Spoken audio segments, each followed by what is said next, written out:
এটাই কি তাহলে হচ্ছে কি ওই সুযোগ প্রতিশোধটা নেয়ার? তখনও কি বাংলাদেশের মানুষ হচ্ছে ব্রাজিল আর্জেন্টিনার পতাকা উড়াবে কিনা, নাকি শুধুমাত্র বুক ভরা আশা নিয়ে বসে থাকবে যে বাংলাদেশ কত দূর যায়? মেসির হাতে বিশ্বকাপ না থাকা মানে এটা সামথিং মিসিং। চিন্তা করতে পারেন যে ডোনারুমার মতো এত ব্রিলিয়ান্ট একটা গোলকিপার যে বিশ্বকাপ খেলতে পারেনি এখনো। ওই ওই ইনসিডেন্টের পরে সবাই এটা বলে যে এটা হচ্ছে জিদানের একটা অভিশাপ। ফুটবলের ক্ষেত্রে যেটা হয়েছে, সবাই আসলে লয়াল থাকে। আমার অনেক ফ্রেন্ড আছে যারা, যেমন আর্সেনাল এইবার হচ্ছে প্রিমিয়ার লিগ জিতলো এত বছর পরে এসে, 22 বছর, কিন্তু ওরা কিন্তু 22 বছর যে কোনো কিছু লিগ জিততেছে না, চ্যাম্পিয়ন্স লিগ জিততেছে না, ওরা কিন্তু ওদের টিমের সাপোর্ট ছাইড়া দেয় নাই। ফুটবল মানে বিশ্বজোড়া ফ্যানদের তুমুল উন্মাদনা।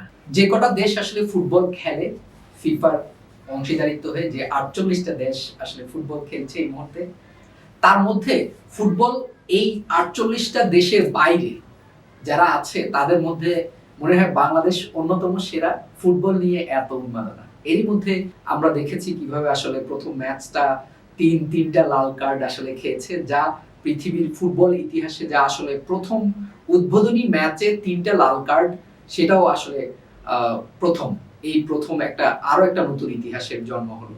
তো এই গতকালকের ম্যাচ এবং সামনের ম্যাচগুলি নিয়ে আমরা আজকে আসলে আলোচনা করব। সি স্পোর্টসে আমার সাথে আছেন ফাহিমের সাথে আসলে আমরা কথা বলার চেষ্টা করব যে ফুটবল উন্মাদনা এবং ফুটবলের আরো যা আদ্যপান্ত আছে তা। ফাহিম, প্রথম ম্যাচ নিয়ে কি বলবেন? আমি আগে বিশ্বকাপের যেই উন্মাদনাটা সেটা নিয়ে আগে কথা বলতে চাই। আমার একটা বড় ভাই গতকালকে একটা ফেসবুক পোস্ট করেছিল, ওনার মতে আসলে পৃথিবীর মানুষের কিছু ইম্পর্টেন্ট জিনিস আছে, যেমন জন্ম, মৃত্যু, বিয়ে, এর বাইরে একটা হচ্ছে বিশ্বকাপ ফুটবল, যেটা 4 বছর পর পর আসে। মানুষের কাছে হচ্ছে বিশাল বড় একটা উন্মাদনার বিষয়। 4 বছর ঘুরে আবারও 2026 সালে বিশ্বকাপ ফুটবল শুরু হয়েছে, এবং এইবারের আয়োজক দেশ তো ভাই আপনি নিশ্চয়ই জানেন যে 3টা দেশ, মেক্সিকো, কানাডা এবং ইউএসএ।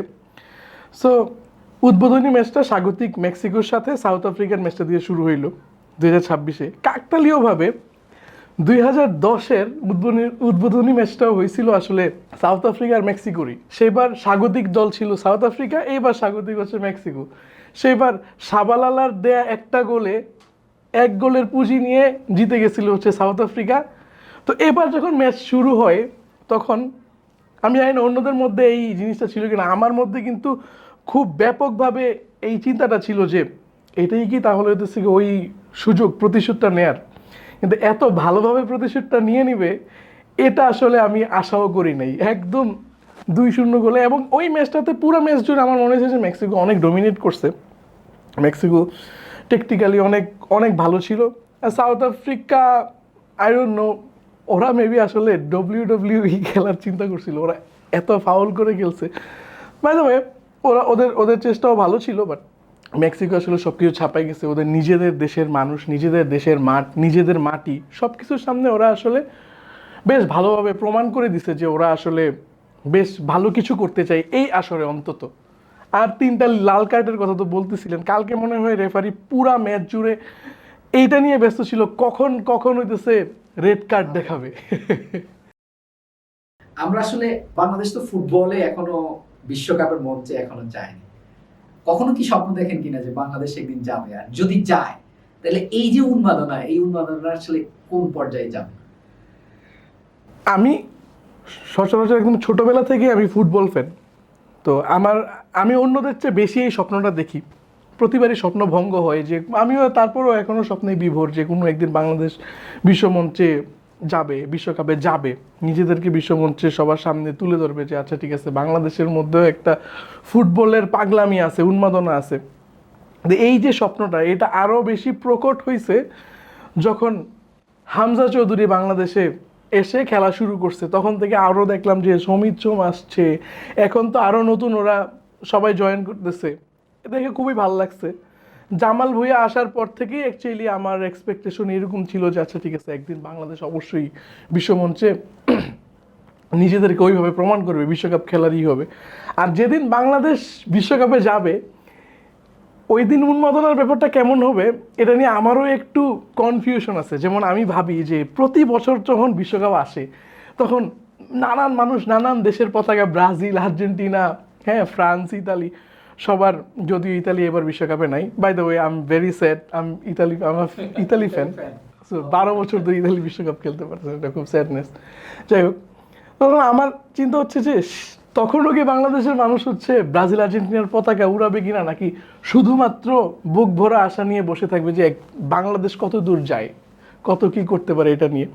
তবে হ্যাঁ, আমি আশাবাদী, ইনশাল্লাহ খুব তাড়াতাড়ি বাংলাদেশ বিশ্বকাপে বিশ্বমঞ্চে পৌঁছাবে। আমার আমার আমার যেটা মনে হয়, যদি বাংলাদেশ কখনো বিশ্বকাপে অংশ নিতে যায়, সেইবার মনে হয় কোনো বাইরের কোনো পতাকা এই দেশে কি ওড়ার কথা মনে হয় না। আমারও মনে হয় না। যেমন আমি যখন একজন ফুটবল ফ্যান হিসেবে নিজেকে ওই জায়গায় চিন্তা করি, তখন মনে হয় এই যে এত কিছুর পরে, এত বছর পরে বাংলাদেশ কি হচ্ছে বিশ্বমঞ্চে বিশ্বকাপে নিজেদেরকে প্রমাণ করার জন্য দাঁড়িয়ে যাবে, তখন আসলে অন্য কোনো কিছুর কথা মাথায় থাকে। কারণ আমি বেশ বছর মানে দেশের বাইরে একটা দেশে ছিলাম, সেখানে আমি দেখেছি যে যে বছর ফুটবল আসলে বিশ্বকাপ হয়, সেই বছর অন্য কোনো দেশের পতাকা ওই দেশে মানে নেভার এভার কোথাও দেখবেন না আপনি।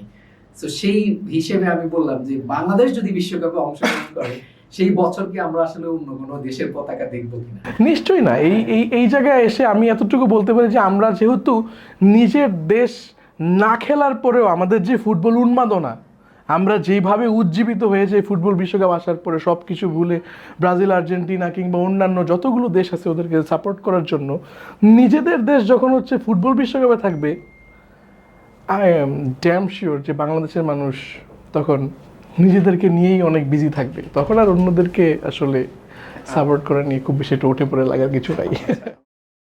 ফুটবলের যে উন্মাদনা, ফুটবলের উন্মাদনায় আপনি বলছিলেন আপনি ইতালি ফ্যান, খুবই দুঃখজনক যে ইতালি নাই, কিন্তু এরপরে ইতালির পরের পছন্দ কোনটা? আমি আসলে ছোটবেলা থেকে সবসময় হচ্ছে ইতালিকেই হইতেছে নিজের পছন্দের টিম হিসেবে দেখে আসছি। এর বাইরে এক এক সময় এক একজনরে ভালো লাগছে, যেমন গত বিশ্বকাপে আমার হচ্ছে ফ্রান্সকে ভালো লাগছিল, যদিও ওরা ফাইনালে হেরে গেছে। তো যদিও আমি হচ্ছে অনেক বেশি করে চাইছি যে মেসির মতো একটা লেজেন্ড, মেসির হাতে বিশ্বকাপ না থাকা মানে এটা সামথিং মিসিং। আসলে বিশ্বকাপের জন্য এটা একটা দুর্ভাগ্য, যদিও বিশ্বকাপে সেই সৌভাগ্য হয়েছে যে সেটা মেসির হাতে চলে গেছে। এর আগের বিশ্বকাপে আমি ব্রাজিলরে একটু একটু সাপোর্ট দিছি।